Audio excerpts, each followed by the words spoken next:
about our next guest, because when it comes to skincare and beauty tips, social media influencers seem to have all the answers. I don't know how. But how do we know what to believe or not to believe? It's all very overwhelming. Yeah, so joining us to set the record straight and debunk all the beauty myths we are inundated with is board-certified dermatologist Dr. Doris Day. So good morning to you, Dr. Day. Thanks for being here. Good morning. Thanks for having me. It's so great to be here. Oh, it's so exciting to have you here. There's so much stuff out there. That's the thing. Yes, and we have like the utmost expert to help us kind of like weed through all the information and the misinformation. There's so much being thrown our way about beauty products. How do we as consumers know if this is legit or not? Do we believe it or not? It is overwhelming. There is so much information, and now social media has been kind of the great equalizer in that everybody can have a voice.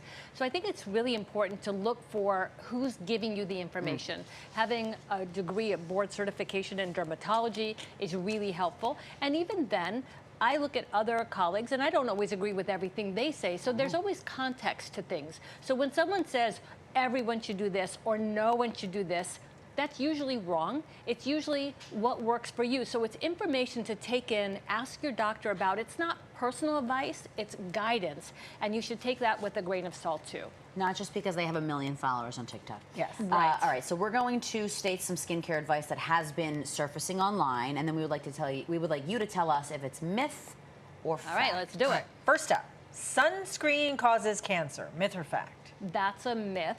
Thank God. Excess sun exposure causes cancer and premature aging, which for many people is quite as offensive.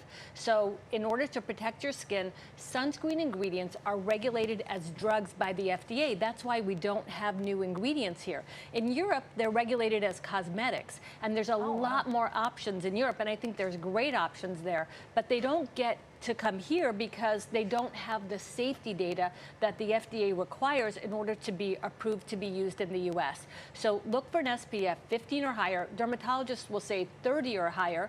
And always apply in your neck, go in an upward direction, and then do your face. And this part of the face ages like the neck, so really protect, because that excess sun exposure is harmful. Sunscreens are deemed safe. Now, one of the things around it was that they're endocrine disruptors, the ones that are absorbed, like the avobenzones. Oh, yeah. So that was one of the myths floating around, and that's based on either studies that weren't published, weren't brought to conclusions. People sort of said, okay, we see this, and therefore it's this. Okay. But there isn't data to prove that, and the FDA hasn't come out and says not to use them. Okay, it's a wealth of knowledge. Next up, this is great, sticking with the face. Ozempic face. Is that a myth or a fact? That's a fact, and it's also Ozempic body. So when I have patients who are starting a semaglutide, whether it's Ozempic, Mounjaro, Wegovy, any of those drugs, what we do is we create a calendar for them. So we say, as you're starting your weight loss journey, these are the lifestyle choices: sun protection, exercise, because exercise directly impacts your skin. Both aerobic and resistance training does affect your skin directly. That's important. And also, we do things like soft wave to help lift and tighten. That's a device fine to do in the summer. It doesn't have downtime, and it really helps to lift. Using exosomes to help repair the skin and maintain that elasticity. Once we get you in the program, you can lose weight, and then you're motivated to exercise because you feel beautiful as you lose weight. And that's always the goal. Gotta have All a right, plan. next, using fillers and Botox in your 20s will age you faster. I think that's a fact. Oh, jeez. Wow, really? Yes, because what happens is, and again, it's that context, right? So some people move pathologically, they're frowning all the time, so they need a little bit of a neuromodulator, whether it's Botox, Dysport, Xeomin, Jeuveau, or Daxxify. We have 5 now available. That's fine to retrain the muscles, but when you get used to not moving at all, you're weakening muscles, and you're lowering the brows, you're aging yourself faster. If you overfill the face or the lips at a young age, you don't get the opportunity to see how beautiful you are when you're young, or what you really look like as you age, which is beautiful. So these should be done very carefully to balance out subtle imperfections or to help retrain movement, but not to change how you look at a young age. Wow, enjoy your youth, enjoy your beauty, and protect your skin from the sun if you don't want to age. Okay, well, noted.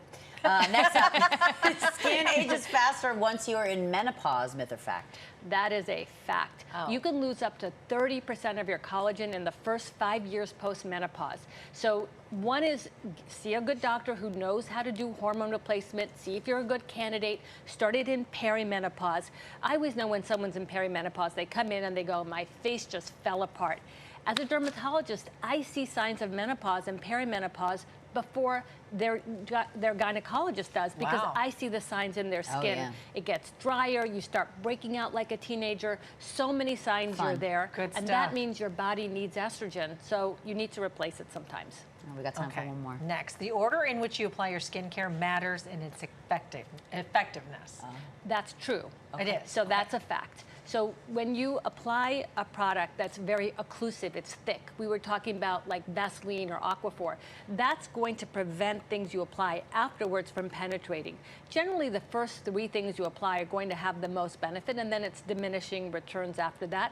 So apply the lighter ones, the serums, the waters, the essence, anything you're going to wipe off, obviously you do first. So if you have a pad, use that first, then your serum, then your lotion or your gel, then your cream, then your ointment, sort of in the order of thickness. If it's stiffer, it's going to be more occlusive. That I'm doing right.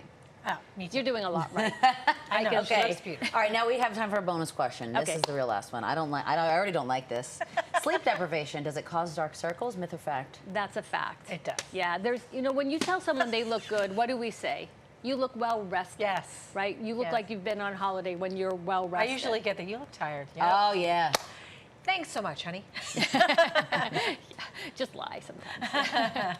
But a good night's sleep is like having a whole body makeover, and it's free. I mean, who doesn't love that?